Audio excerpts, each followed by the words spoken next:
Hi, I'm Chris and Griego with Griego Mouthpieces, and I'm joined today by Katie Thigpen, who's made a trip through a blizzard. Yes. So, for those of you that don't know, Katie plays in a military band and has for 8 years now? 6.5. Oh, okay, 6.5, sorry. and has been a Griego, plays on a Griego 3C artist series. And I'm going to tell everyone out there what it is, if they're okay. Oh, yeah. It's like 1.05 cup diameter. It's actually on, it's a 283 throat. This is C cup, so it's not a deep cup. I would say it's not a medium deep. It's just this side shallower. Mm-hmm. And before that, what were you on? Do you even remember what Tim put you on? I think I'm going to say this wrong. Mimic. Oh yeah. Do you know? Is that right? Yeah, that's okay. Wow. That's a West Coast. That's kind of a rare mouthpiece. Yes. There weren't a lot made. So when I was at CCM, I studied with Tim Anderson, and before that, I don't honestly remember. Maybe I had a 5G. Mm-hmm. And one day he just said, "Here, try this," and I said, "Okay." And I tried it, and he's like, "Play on that for a little bit. See how? Mm-hmm. Let's just see how it goes." And I've played on a 3 since then. And I honestly don't remember when I started playing on Griego. I think probably early 2000s is when I probably bought my first Griego. Now, playing on a wider rim, how does it feel to your face? To me, it just, feels normal. To me, it feels very comfortable. Yeah. I don't, when it's thinner, to me, it feels almost sharp, like it's poking me or something like that. I just feel very comfortable with that. Yeah. Yeah. Well, and that's important to find a rim shape and a diameter that feels good. Like for me, right. I have a couple teeth that are a little bit, and if the rim hits me in the wrong spot, right. it actually physically feels. Yeah, no matter what the rim shape, it's just the diameter. Right. And so when I find the right, I know it works for me. For me personally, I'm 1.014 to like 1.024. I can go smaller and I can go a little bigger, but if I go a little bit bigger, personally, I struggle a little bit. And so there's always, a person will always have a window that feels good for your face.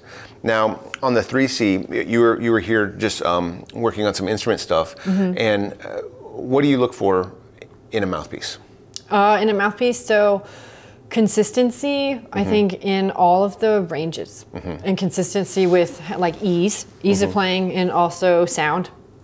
And so when I have tried mouthpieces, I think, oh well, this isn't as easy as it is on this, and is it consistent? I think that's a big thing for me, is just being able to have a good sound and be consistent. And if the mouthpiece isn't working, well, it can work in a certain register, but if it's not consistent above and below, then generally something's askew or off, because then you will have to physically manifest either bringing it down to, and if you have to squeeze to make the notes come out, then they won't resonate. Right. And so that's where the consistency really comes in, is being able to keep the face consistent through all the registers. And have to adjust minimally. Yeah. For it to the sound just comes right out. So if you're really working if you're trying to make a mouthpiece change, and you're going bigger diameter, you may have to come in a little bit on cup diameter, which is exactly what you did. I don't think did you get this at the American Trombone Workshop when? Yes. Yeah. And so you were able to test things out. Yes, and figure I did. out. And that's the thing. Katie was at a show and was able to have all the mouthpieces at your exposure. Right there.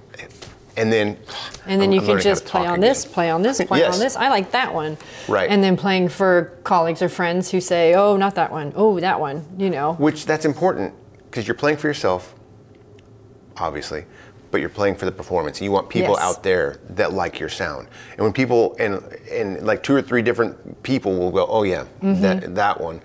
Then you're like, okay, it works for me. It feels good, and they like the sound. And they like how it sounds. Yes, it's a balance. Yeah, because the feedback sometimes on the other side of the horn can be different than what you think you hear. Yeah. Yes. And especially if we have something already kind of a sound manifested in our mind, it might be completely different than what's coming out the bell. Yeah. Well, thanks for joining us and sharing your experience with us with Mouthpieces. And if anybody has any questions, leave them in the comments below. Send an email. Give us a call, and we'll be sure to get you some information out there. We'll see you around.